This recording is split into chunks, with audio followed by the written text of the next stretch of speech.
Hello everyone, आज का हमारा टॉपिक है फर्मी गैस मॉडल। लास्ट हमने वीडियो में लिक्विड ड्रॉप मॉडल्स के बारे में पढ़ा था कि जो अब तक के जो मॉडल्स आए हैं न्यूक्लियर मॉडल्स, उसमें liquid drop model, then shell model, ये हमारे टॉपिक थे। और एक और बीच में एक मॉडल आया जिसका नाम है Fermi gas model. Fermi gas model का मतलब है कि बात फर्मियॉन्स की हो रही है, ठीक है। फर्मियॉन्स क्या होते हैं? फर्मियॉन्स वो पार्टिकल होते हैं जो कि फर्मी डिराक स्टैट्स को फॉलो करते हैं या पॉली एक्सक्लूजन प्रिंसिपल को फॉलो करते हैं, और जो कि स्पिन हाफ पार्टिकल्स होते हैं, ठीक है। एग्जाम्पल के तौर पे अगर न्यूक्लियस के अंदर की बात कर रहे हैं तो प्रोटॉन एंड न्यूट्रॉन की बात हो रही है। Proton and neutron both are spin half particles. तो फर्मी गैस मॉडल है क्या? लेट्स स्टार्ट कि an interaction free continuous many fermions system is called Fermi gas. जो एक दूसरे से बिना इंटरेक्ट करे हुए बहुत सारे फर्मियॉन्स एक सिस्टम में अगर स्टे कर रहे हैं, फ्रीली घूम रहे हैं, फ्रीली मोशन में, तो उसको हम कंबाइंडली फर्मी गैस कहेंगे। और फर्मी गैस एक्चुअली है क्या? प्रोटॉन और न्यूट्रॉन का जो है उनको एक गैस फॉर्म में माना गया कि प्रोटॉन गैस और न्यूट्रॉन गैस का मिक्सचर है, ठीक है, क्योंकि दोनों फर्मियॉन्स हैं और न्यूक्लियस के इनसाइड की बात करी जा रही है। The Fermi gas is a generic model for nearly homogeneous system of independent fermions, ठीक है। तो Fermi gas model basically spin half particle model है, फर्मी डिराक स्टैट्स को फॉलो करने वाला, या Pauli exclusion principle. Pauli exclusion principle आप जानते ही होंगे कि कोई भी दो ऐसे पार्टिकल जिनके क्वांटम नंबर्स सेम हो, वो सेम स्टेट में नहीं रह सकते हैं, ठीक है। अगर कोई भी दो पार्टिकल हैं तो अगर उनके क्वांटम नंबर सेम है तो और नहीं तो उनका स्पिन अगर डिफरेंट होगा, कोई भी दो particle with same quantum number can't stay in a same state, ठीक है। तो एक स्टेट को ऑक्यूपाई नहीं कर सकते हैं। तो फर्मियॉन्स जो हैं वो स्पिन हाफ पार्टिकल्स वो फॉलो करते हैं पॉली एक्सक्लूजन प्रिंसिपल को, ठीक है। Now number of state in the nucleus की बात करें कि कितने इस न्यूक्लियस फर्मी गैस मॉडल के अंदर कितने नंबर ऑफ स्टेट्स रहेंगे। तो इसके लिए हम कुछ सपोज करते हैं। Late us suppose 2 square potential well, 1 for proton particle and 1 for neutron particle, ठीक है। क्योंकि हमने कहा कि जो फर्मी गैस है वो एक्चुअली फर्मियॉन्स पार्टिकल्स पे बेस्ड है, और न्यूक्लियस के इनसाइड की बात करें तो दो पार्टिकल वाली आइडेंटिटी है ये, प्रोटॉन और न्यूट्रॉन को लेकर। तो let us suppose 2 square potential well, 1 for proton particle and 1 for neutron particle. Let A is a length of a cube. हम मान लेते हैं कि न्यूक्लियस का जो इनसाइड स्ट्रक्चर को अब अगर हम कहें कि एक क्यूब की तरह बिहेव कर रहा है जिसकी की लेंथ ए है। हम एक्चुअली इस पूरे एनालिसिस को क्वांटम मैकेनिकली डिस्कस करना चाहते हैं। तो letter A is the length of a cube which is considered as nucleus to calculate the energy state of nucleon in nucleus. In this type of nucleus, nucleons having only kinetic energy, that is potential energy will be zero.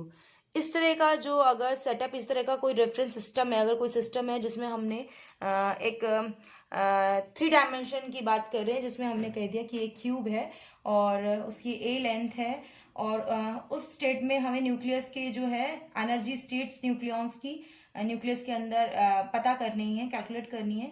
तो ऐसे nucleus में जो nucleons होंगे उनकी सिर्फ और सिर्फ kinetic energy होगी, पोटेंशियल एनर्जी क्या होगी? 0 होगी, ठीक है। Therefore, considering a 3-dimensional infinite potential well box to study the quantum mechanical motion of nucleon. तो हम इसको डिस्कस करने के लिए, मैथमेटिकल एनालिसिस करने के लिए अज्यूम कर लेते हैं कि ये जो सारा इंसिडेंट है एक 3-डायमेंशनल इनफाइनाइट पोटेंशियल वेल बॉक्स में हो रहा है।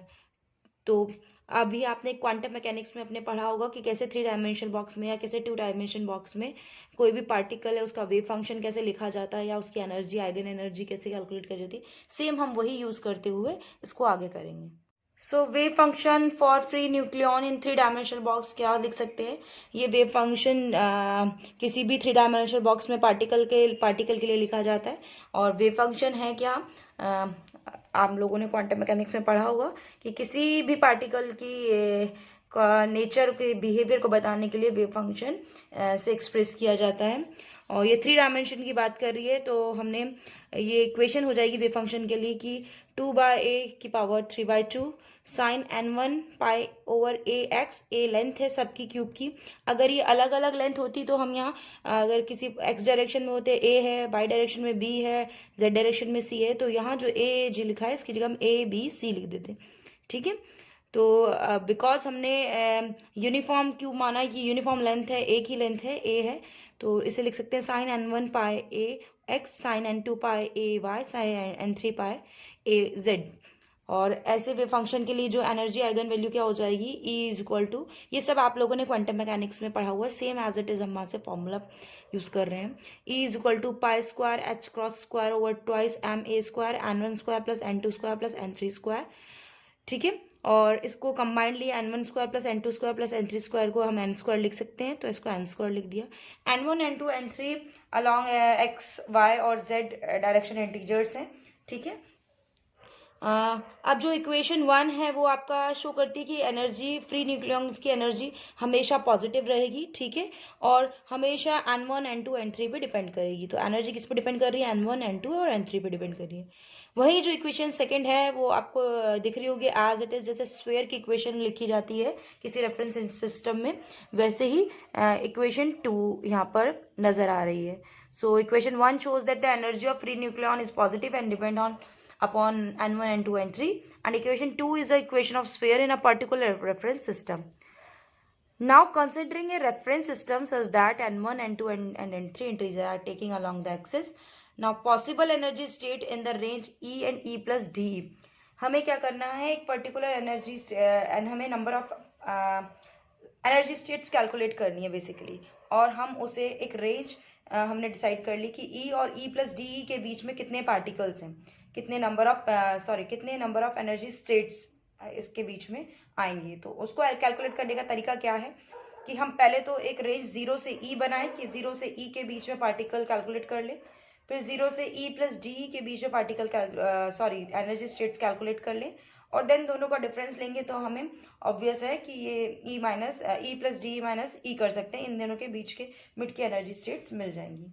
So now possible energy states in the range E and E plus DE को कैलकुलेट करने के लिए कैसे हो सकता है कि जितने भी नंबर ऑफ एनर्जी स्टेट्स हैं इन बिटवीन 0 टू E, क्योंकि हमें पता है कि n1 n2 और जो n3 जो एनर्जी है वो पॉजिटिव है। ठीक है, n1 n2 n3 पे डिपेंड करती है और पॉजिटिव है।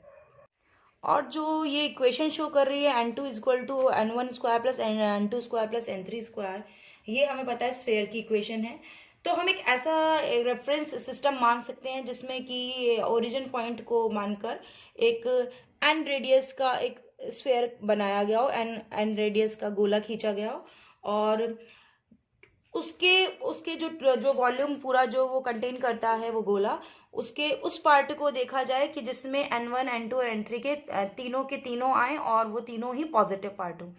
तो किसी भी स्फीयर का वो पार्ट जिसमें कि n1 n2 n3 मौजूद हो और पॉजिटिव हो, तो वो उस स्फीयर के वॉल्यूम का 1/8 पार्ट होगा। ठीक है, तो now each nucleons have 2 states off spin, number of energy states in between 0 and E कितना हो जाएगा, आपको पता है वॉल्यूम ऑफ स्फीयर कितना होता है, 4/3 पाई आर क्यूब।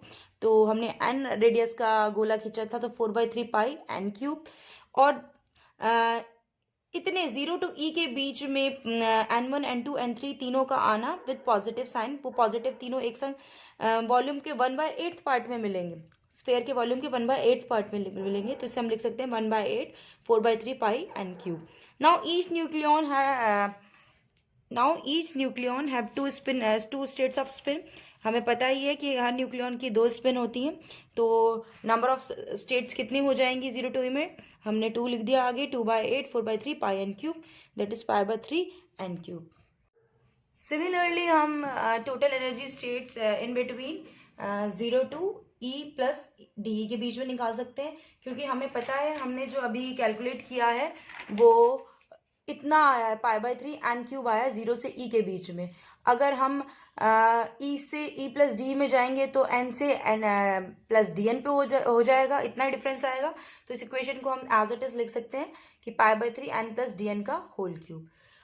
अब number of total energy state in between E and E plus DE कितने रह जाएंगे कि DN इज इक्वल टू इस वाले में से इक्वेशन में से जो 0 ई जीरो और ई प्लस डी की जो इक्वेशन आई है नंबर ऑफ स्टेट्स की, उसमें से हम जीरो टू ई वाली जो स्टेट्स है उनको घटा दें, उसको माइनस कर दें, ठीक है। तो total number of energy states in between E and E plus D कितना हो जाएगा, D N is equal to pi by 3 N plus D N का whole cube minus pi by 3 N cube. N plus D N का whole cube खोलेंगे तो क्या हो जाएगा, N cube plus 3n square D N plus 3n D N square plus D N cube और minus का N cube pi by 3 हमने common ले लिया। अब इस इक्वेशंस में से हम जो डीएन की जो हायर टर्म्स है उनको इग्नोर करते हुए इक्वेशन को आगे कैलकुलेट करते हैं कि डीएन की हायर टर्म्स क्या है, डीएन स्क्वायर और डीएन क्यूब, इनको हम इग्नोर करते हैं, neglecting the higher terms of D N. Equation हमारी क्या रह जाएगी, एन क्यूब से एन क्यूब कैंसिल हो जाएगा और ये रह जाएगा 3n स्क्वायर डीएन, 3 से 3 कैंसिल हो गया तो हमारा बचा पाई एन स्क्वायर डीएन। ये जो डीएन की जो वैल्यू है वो आ जाएगी हमारी पाई एन स्क्वायर डीएन। अब हमने इक्वेशन 1 में जो इक्वेशन हमने 1 जो लिखी थी एनर्जी की फॉर्म में जो लिखी थी वो इन टर्म्स ऑफ एन था, that is this equation E is equal to pi square H cross square 2m A square N square. यहाँ से एन स्क्वायर कैलकुलेट करके हम डी एन वैल्यू में पुट कर देंगे। So on putting value of N from equation 1 तो D N is equal to क्या हो जाएगा, पाई और एन स्क्वायर की वैल्यू आ जाएगी 2m A square E over pi square H cross square, D और एन की वैल्यू फिर अगेन लिख देंगे विद स्क्वायर रूट, क्योंकि एन स्क्वायर की वैल्यू है तो यहाँ हाफ लगा दिया है। इसको कैलकुलेट करने पे हमें जो इक्वेशन मिलेगी वो कुछ इस तरह की मिलेगी, D N is equal to pi A cube over 2m pi square H cross square 3 की पावर 3/2 ई की पावर हाफ डी। ये इतने से पार्ट के लिए है, डीएन मतलब छोटे से पार्ट के लिए हम नंबर ऑफ स्टेट्स निकालें। अगर पूरा हमें कंप्लीट पार्ट के लिए निकालना हो तो हम इस इक्वेशन का क्या कर सकते हैं, इंटीग्रेशन कर सकते हैं। ना न्यूक्लियर फर्मी एनर्जी क्या होती है इसी में आगे डिस्कस करते हुए इस डेरिवेशन को। न्यूक्लियर फर्मी एनर्जी होती क्या है कि किसी भी न्यूक्लियस के अंदर जो एनर्जी स्टेट्स होती हैं, अगर हम पर्टिकुलर टेम्परेचर की बात करें कि T is equal to 0 kelvin तक जो टेम्परेचर होता है उस पर सभी लोअर स्टेट के जो एनर्जी स्टेट होते हैं वो विद न्यूक्लियॉन्स फिल होते हैं, कंप्लीटली फिल होते हैं एट पर्टिकुलर एनर्जी लेवल तक ना। वो जो पर्टिकुलर एनर्जी लेवल जहाँ तक कि न्यूक्लियॉन्स फिल रहते हैं उसे फर्मी लेवल कहते हैं, ठीक है। और उसके ऊपर वाले उस फर्मी लेवल से जो ऊपर का जो लेवल होता है उस पर एनर्जी स्टेट वो खाली होती है, एम्प्टी होती है। So in nucleus at T is equal to 0 Kelvin temperature, all the energy states of low energy are filled with nucleons at particular energy level, और वो particular energy level is called Fermi level, and above this level all energy states are empty. So number of nucleons occupied up to EF Fermi level तक जो number of nucleons occupied होंगे वो हम क्या करें, जो हमारी इक्वेशन 3 है उसको हम क्या कर दें, इंटीग्रेट कर दें। तो N is equal to integration कहाँ से कहाँ तक, 0 टू EF फर्मी लेवल तक इंटीग्रेट कर दें तो ये हो जाएगी equation as it is, N is equal to pi A cube over 2m over pi square H cross square की पावर 3/2 0 टू EF ई की पावर हाफ डी। और इसका इंटीग्रेशन करेंगे तो क्या हो जाएगा, EF की पावर 3/2 और आगे आ जाएगा 2/3। इसको रीअरेंज करके लिखने से इक्वेशन को हमारी इक्वेशन एन आ जाएगी pi A cube over 3 2m over pi square H cross square 3/2 EF की पावर 3/2। तो ये हमारे number of possible energy states हैं जो फर्मी लेवल तक हमें न्यूक्लियॉन्स फील्ड मिलेंगे वो। ये फर्मी एनर्जी है, फर्मी एनर्जी ऑफ न्यूक्लियॉन्स को जो है ये नंबर ऑफ स्टेट्स है। फर्मी एनर्जी क्या होगी, यहाँ से इसको लिख ले तो फर्मी एनर्जी को EF is equal to h cross square over 2m 3 pi square n over a cube की पावर 2/3। यहाँ जो ए क्यूब है क्योंकि हमें पता है ये क्यूब का जो है वो वॉल्यूम है और इस वॉल्यूम को ए क्यूब को अगर हम v से रिप्लेस कर दें तो लिख सकते हैं इस इक्वेशन को EF is equal to h cross square over 2m 3 pi square n over v की power 2/3। If radius of nucleus is r then volume of nucleus is कितना हो जाएगा 4/3 पाई r क्यूब। अगर रेडियस अगर nucleus की जहां हमने n मान रखी थी अगर r हो तो उस कंडीशन में जो वॉल्यूम है वो क्या हो जाएगी 4/3 pi r cube. From the relation, ये हम रिलेशन पढ़ चुके हैं रेडियस के लिए कि r जो है मास नंबर पे किस तरह से डिपेंड करता है, r is equal to r0 a की पावर 1/3 इसमें यूज करने पर, वेयर r0 फर्मी कांस्टेंट है जिसकी वैल्यू है 1.1 फर्मी और ए जो है आपका मास नंबर है। तो अगर इस रिलेशन को हम आगे यूज करें तो ई एफ क्या हो जाएगा, h cross square over 2m r0 square, क्योंकि वी की वैल्यू हम 4/3 पाई आर 0 और ए की पावर 1/3 के टर्म में लिखेंगे तो ये इक्वेशन चेंज हो जाएगी n पाई n 4a की पावर 2/3। तो इन टर्म्स ऑफ मास नंबर ये हमारी इक्वेशन आ गई है। सो अभी जो हमने लिखा था कि फर्मी जो है एनर्जी जो हमने कैलकुलेट करी है वो फॉर अ न्यूक्लियॉन कैलकुलेट करी है हमने। तो और हमें पता है कि फर्मी गैस मॉडल है वो प्रोटॉन गैस और न्यूट्रॉन गैस का मिलकर कॉम्बिनेशन है और फर्मी गैस मॉडल को कंसिडर किया जाता है second degenerate Fermi gas, that is one for proton and one for neutron gas. So for proton Fermi energy और फॉर न्यूट्रॉन फर्मी एनर्जी हम अलग अलग उनको लिख सकते हैं। ये जो इक्वेशन हमने ई एफ लिखी थी, E F is equal to h cross square 2m r0 square n pi n 4a की पावर 2/3, इसको इन टर्म्स ऑफ प्रोटॉन और इन टर्म्स ऑफ न्यूट्रॉन लिख सकते हैं। जब प्रोटॉन लिखेंगे तो ई एफ जेड लगा देंगे कि जेड आपका, so for proton Fermi energy क्या हो जाएगी, ई एफ जेड हमने सफिक्स लगा दिया प्रोटॉन का कि प्रोटॉन के लिए हम फर्मी एनर्जी लिख रहे हैं h cross square over 2m r0 square and pi n की जगह हमने जेड लिख दिया कि प्रोटॉन की बात हो रही है, एन पाई जेड 4a की पावर 2/3। इस इक्वेशन 5 डाल लिया। For neutron Fermi energy same as it is, suffix यहाँ एफ एन लगा देंगे और जेड की जगह यहाँ एन लिख देंगे 2/3। अगर इस कांस्टेंट को हम जो है जो कांस्टेंट वैल्यूज हैं उनको हम के से रिप्लेस कर दें कि H square 2m r0 square N pi की पावर 4 की पावर 2/3, एन पाई बाय 4 की पावर 2/3 को हम के मान लेते हैं तो ये इक्वेशन क्या हो जाएगी हमारी, E F Z is equal to k Z की पावर 2/3 और ए की power 2/3। That is Fermi energy जो है प्रोटॉन के लिए वो प्रोटॉन नंबर पर और मास नंबर पर डिपेंड कर रही है। इसी तरह से फर्मी एनर्जी फॉर न्यूट्रॉन क्या हो जाएगी, एक के इंटू एन की पावर 2/3 ओवर ए की power 2/3। That is again Fermi energy for neutron किस पे डिपेंड कर रही है, मास नंबर पे और न्यूट्रॉन नंबर पर। इन केस अगर प्रोटॉन नंबर और न्यूट्रॉन नंबर बराबर हो, सेम हो, जो कि हम लिख सकते हैं अगर z is equal to N is equal to a/2 हो तो हम इस पूरी इक्वेशन को in terms of mass number लिख सकते हैं। मतलब z को in terms of mass number या n को इन टर्म्स ऑफ ए के फॉर्म में लिख सकते हैं। ये तो अगर ये लिखेंगे तो ई एफ जो आ जाएगा वो आ जाएगा h cross square over 2m r0 n pi over 8 की पावर 2/3। इसको सब अगर जब वैल्यूज पुट करके कैलकुलेट करेंगे तो लगभग 37 मिलियन इलेक्ट्रॉन वोल्ट आएगी, इतनी फर्मी एनर्जी हमें मिलेगी।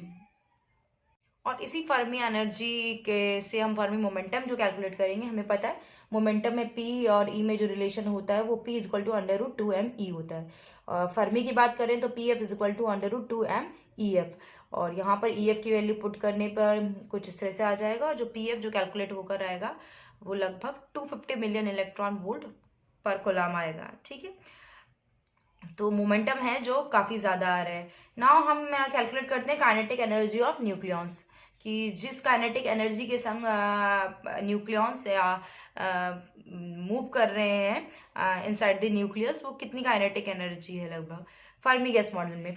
तो average kinetic energy of nucleon कैसे होती है कि एवरेज कैसे निकाल सकते हैं, average of E is equal to 0 to EF EdN over 0 to EF DN। ये हमें इनकी वैल्यूज जो है वो पता है। तो ये क्योंकि हमें ये जो integration in terms of E calculate करना है तो DN को ई में कन्वर्ट करने का तरीका ये कि वो डी ई करें, इधर भी डी से मल्टीप्लाई करें। तो सेम और जो इक्वेशन थर्ड थी हमारी जिसमें हमने DN कैलकुलेट किया था, that is equation this DN is equal to this, इसको हम पुट कर दें on putting value of DN from equation third and on integrating हम जब ये कैलकुलेट कर लेंगे तो हमारी कुछ वैल्यू एवरेज वैल्यू जो आएगी एनर्जी की in terms of Fermi energy आएगी average E is equal to 3/5 EF और जो total kinetic energy of nucleon in nucleus हो जाएगी वो EF क्या हो जाएगी, क्योंकि EF है कॉम्बिनेशन न्यूट्रॉन गैस का और प्रोटॉन गैस का 3/5 NEFN प्लस ZEFZ। और इन FN और FZ की जो वैल्यू है इक्वेशन 5th और 6th में से लिखने पर हमारी जो वैल्यू आ जाएगी वो E is equal to 3k/5 N की पावर 5/3 प्लस Z की पावर 5/3 ओवर A की पावर 2/3। तो ये आपका फर्मी गैस मॉडल हुआ।